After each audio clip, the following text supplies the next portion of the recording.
Анда минеге биз Манас эпосун коргойбуз деп ЮНЕСКОга каттап койдук деп чалкалап жата беришибиз керекпи? Манас анын ичинде болбош керек. Манас деген Кыргыздын улуттук мурас катары таанылган. Өзүң карап көрсөңөр, бир депутат Манасты ЮНЕСКОда каттап атат, нарындык. Бир нарындык депутат Манасты арагына каттап атат. Бул не деген логика? Мен түшүнбөй атам. Бирөө ушу Манасты дүйнөлүк улуттук мурас катары кыргыздарга тиешелүү баатыр деп туруп ЮНЕСКОда каттап атса, экинчиси аракка каттап атат. Сувенирдик арак кылып каттап атпайбы? Мени трайбалист дейби, башка дейби, мен эч көргөн жокпойм. Мамлекеттин атын Манас койсок деле жарашат. Туура. Борбор шаардын атын Манас койсок деле жарашат. Анткени бул жерде бизде жогорку кеңештин депутаттары ушул заводдун баягы хозяиндары болуп отургандыгынын кесепетинен деп эсептегим келет да. Анткени деген ачыктай аласызбы ким мындай? Бул Чыныбай Турсунбеков, мынакей Шаки арак аю заводунун хозяиндары. Улуу бизге туура жол көрсөтпөсө, бизден кийинки муун Манасты билбей деле калат, билсе да сыйлабай калат да. 11-жылкы мыйзамга таянып биз ошого жакшы болду деп атасыз да. Эмне үчүн анда мына чыккан боюнча сиздер бир чара көргөн жоксуздар? Ушу Манас деген бул Кыргыздын бренди да, туурабы? Силер бөтөлкөнү катталбаган күндө да бул Манастын бренди да, Манас дегенчи. Ошо бренд боюнча эмне үчүн сиздер ошого кайрылган жоксуздар?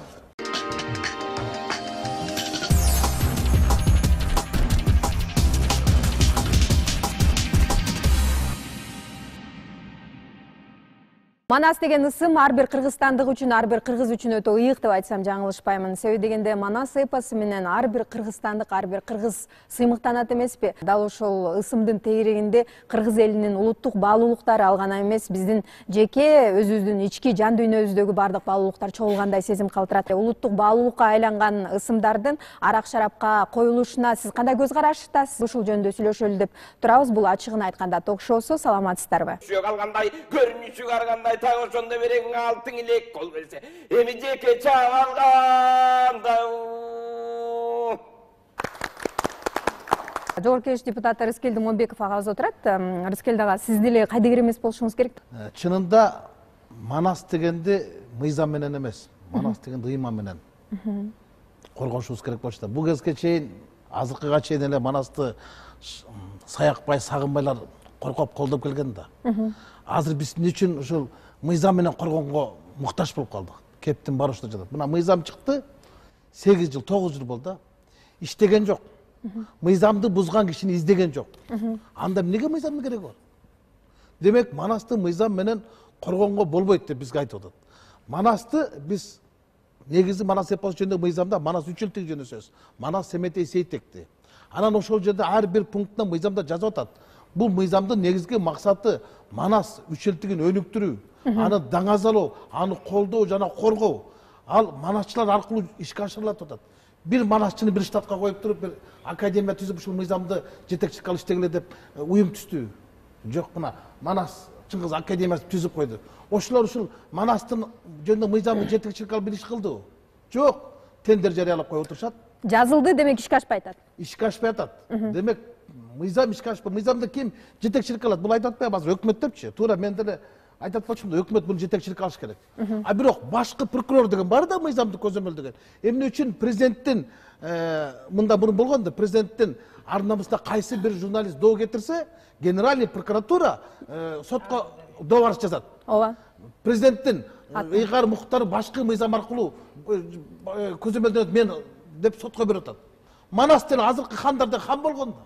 Башкы прокуратура баш мыйзамдын өзү коргош керек да. Ошол Манас жөнүндө мыйзамды өкмөт эмес, башкы прокурор өзү жетекчилик алса, ошондо биз майдаланбаган болот элек. Рыскелди мырза, тактап кетсеңиз, дал ошол мыйзамда дал ушундай аталыштардын арак шарапка же болбосо ыплас нерселерге коюлушу жөнүндө каралды беле ошол Манастын мыйзамында? Манастын мыйзамында ошо Манасты коргоо, колдоо деп эле жазылат. Анан ошол мыйзамды негизинде өкмөт токтом чыгарат, ошол токтомдо жазылган. Манас деген терминди өкмөттүн токтому аркылуу гана берилет. Өкмөттүн токтому жок. Ошол бир ресторанга же болбосо араккабы, же болбосо шарапкабы, же пивогобу, же дагы башка бир нерсеге маркага атын берип койсоң, өкмөттүн токтомун бузду деп аны айыпка жоого немеге тартыш керек болчу мыйзам негизинде. А бирок өкмөттө аткаруучу орган ошол Манас эпосун ким көзөмөлдөйт? Эч кимге бир мындай неме кылган эмес. Мындайча айтканда, мыйзамды кагаз жүзүндө иштеп атат да. Жанагы эки аял алуу боюнча мыйзам бар го, 70 жылдан бери бир да киши жоопко тартылбагандай. 8 жылдан бери манас эпосу боюнча бир да киши жоопко тартылган жок. А иштөөгө мыйзам эмне кереги бар? Баш иштебесе бутка, өкмөт иштебесе журтка күч келет деген түшүнүк экен.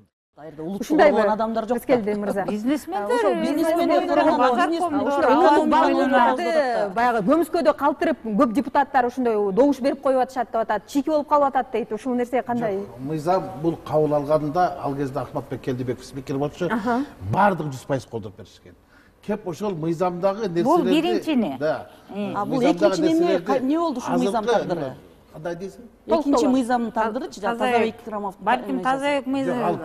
Комитеттерден өтүп анан палатага түшкөн эмес. Биринчиден. Комитетте каралат. Манас эпосу жөнүндө ага оңдоп түзөтүүнүн кереги деле жок. Манас эпосу жөнүндө мыйзамды иштетсе болот.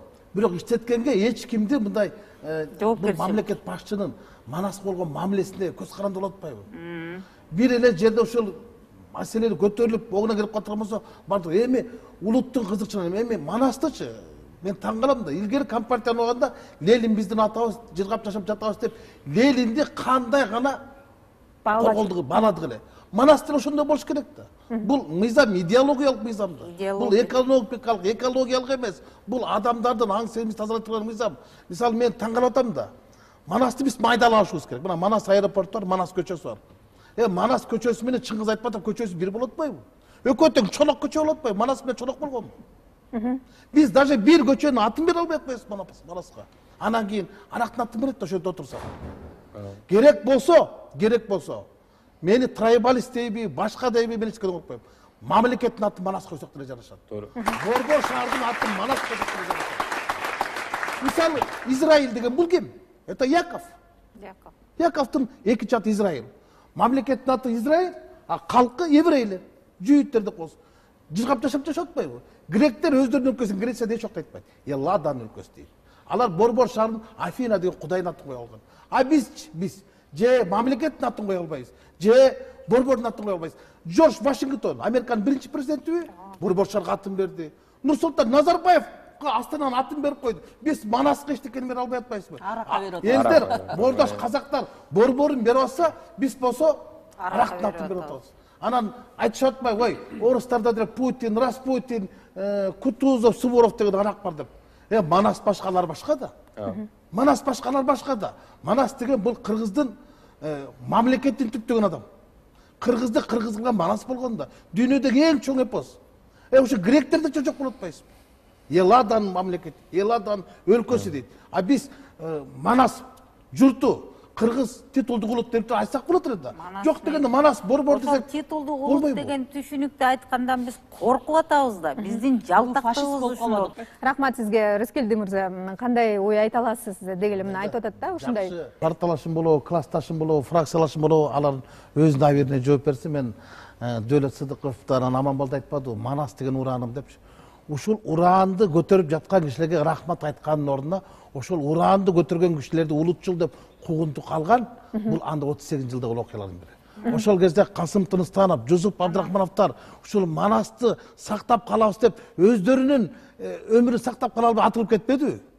Манастын тилин сактап калабыз, Манастын маданиятын сактап калабыз, Манасты сактап калабыз деп. Манасты ким сактады? Чохон Валиханов, Мухтар Авезов, Чыңгыз Айтматов, адабиятчылар, жазуучулар сактап келген эмени биз бүгүн базаркомдорго, банкирлерге мазактатып отурбайбызбы? Бул эмне деген жашоо? Манасты майдалабаш керек, Манасты майдаланып кеткенде пайдаланып кетет да. Биз чоң нерседен башташыбыз керек. Бак кыргызда айтат го, жыгылсаң нардан жыгыл депчи. Мен ойлойм, референдумга койсоң, кыргыз деген ал титулдук улут, ал улуттун аты. А бирок мамлекеттин аты Манас десек болобу? Жок дегенде борбордун аты Манас десек болобу? Ким каршы болот? Казактар Нурсултан деп ханым берип койбоду. Манас менен Нурсултандын, Назарбаевдин айырмасы бар да. Манас деген дүйнөдө эң чоң эпос болса, биз ошонун Манас калмактары менен кандай кармаса, биз бүгүн Манастын урпактары, акпактары менен ушундай кармашып атпайбызбы? Силердин эле мисалы коллегаларыңар, алар деле элин сүйгөн, алар деле Манасты сүйөт да, ушундай нерселерге эмнеге жол берилип атат? Мындай да, Назира. Анын заводу деген Ушундай болгондон кийин ким бергенге укуктуу бул эми бул аталышты коргоп жоопкерчилигин алып мен ким бере өзүмдүн алат? патенттен өкүлүнөн расмий жооп алдым. Эми мен түшүндүм. Мен Манасты биз арактын деңгээлине түшүргөн 600 сомго түшүргөн экен десек, 6 сомго түшүргөн турбайбы? Ичимдик эмес, идишке берген турбайбы? Мындайча айтканда бул идишке бериптир. Ичиндеги ичимдик ал арак. Ал арам тамак. Бул болсо идишке бөтөлкөнүн эместе бергенсин атпайбы? Бирок кандай болгондо деле, кандай болгондо сен балаңа коесуңбу? Же малыңа коесуңбу? Атыңдын атын Манас дейсиңби? Бизге келген заявка айырмасы жок. Манас деген сөзү жок ал жердечи. Бутулканын өзү эле келген. Манас деген сөзү жок. Эч кандай сүрөттөрү жок, эч кандай жазуусу жок. Таза бутулка. Мындай да. Ошону менен сыртка чыгып атат да тиги герби менен аты менен. Кандай болгон күндө делечи? Айырмасы жок. Бул таблетканын атуу, бул жарма жана улуттук суусундуктун атуу, же жинди суунун атуу.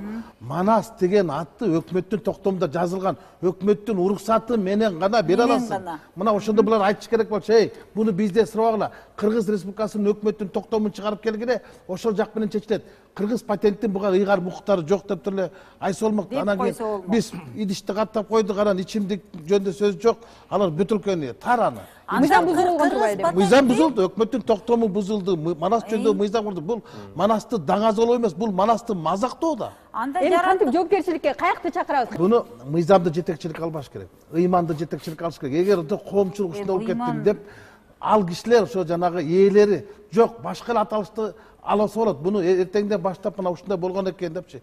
Деги эле биз Манаска болгон мамилени оңдоо боюнча мамлекетибиз, мамлекеттик саясатыбыз өнүкпөйт.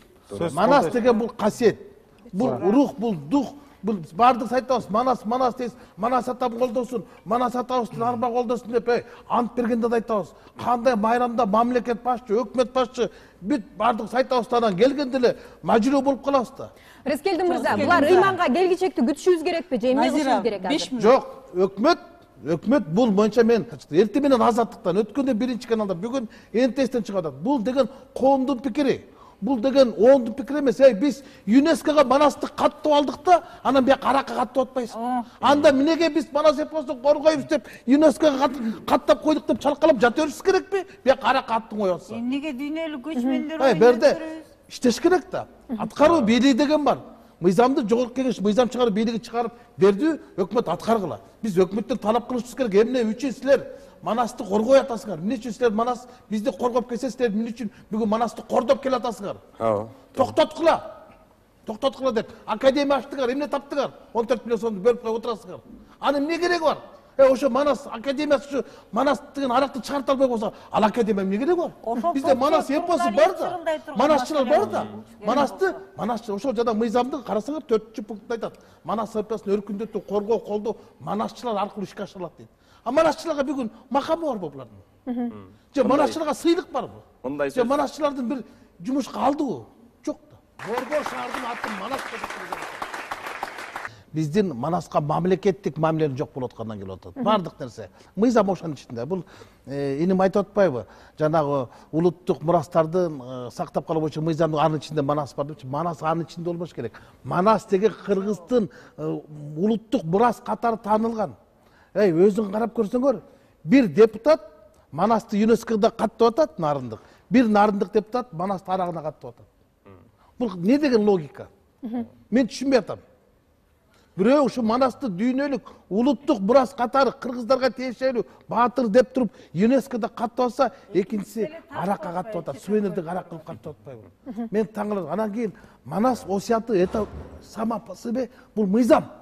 Бул мыйзам болгон. Кыргыздар мурун мыйзамын жок жашаган. Манастын осуятынан кыргыздын каада салты, үрп адаты, ырым-жырым жөнөлгөлөр чыккан. Биз ошо менен кыргыздар жашап, ошо менен мамлекеттибизди сактап келгенбиз. Манас аркылуу мамлекет сакталып келген. Бүгүн биз Манас аркылуу кайта мамлекетти чачыратып атабыз. Манастан куту кетип атат. Манастын элине Манас жерден Манаска биз мамиле кылбагандан бизден кут кетип атат. Анан биз Манаска болгон мамилени түп тамырынан бери оңдош керек. Тетиги окуу куралдарын балдарды кичинекейинен Манас жана туура айтты. Азыркы жаштар Манас дегенди билбейт деп. Азыркы жаштар YouTube менен WhatsApp'тан башка эч нерсени билбейт. Улууларды билбейт. Чыңгызды актер деген кишилер Манасын ким десе, куудул дейт. ошол жетип калбадык. Бул деген мамлекеттик манас деген идеология керек. Бир гана мыйзам менен кылбашыбыз керек. Бул деген менин пикирим, сенин пикириң, дөөлөттүн пикири, бунун пикири керек. Бул деген мамлекеттик саясат болуш керек. Манас деген чындап эле манас болгонбу мамлекеттин башында? Анда ошондой биз даража бериш керек. Мына манас ордени бар. Ал эң жогорку кызмат адамдары билет. Ошол жерде дагы калпыстыктар бар да. Мына манас орденин алгандар бүгүн түрмөдө жатат. Анткени алар манастай баатырдык кылган эмес да. Рахмат, ыраазычылык билдирели баарыңыздарга. Мен ойлойм, деги эле кыргызыбызды сүйгөн, кыргызстандыктарды сүйгөн жарандарыбыз абдан көп болсо бүгүнкүдөй маселелер болбойт эле деп элибизде айтылат экен, эсиң барда этегиңди жап деп. Бул жерде мынакей көзгө сайгандай көрүнүп турат, улуттук баалуулуктарга болгон ар бирибиздин кайдыгер мамилебиз, анан калса улуттук идеологиялардын биздин мамлекетибизде таптакыр иштебегендиги дал ушундай маселелерди алып келип атат деген ойдобуз. Бул ачыгын айтканда ток-шоусу болду. Кайрадан жолугушканча бар болуңуздар.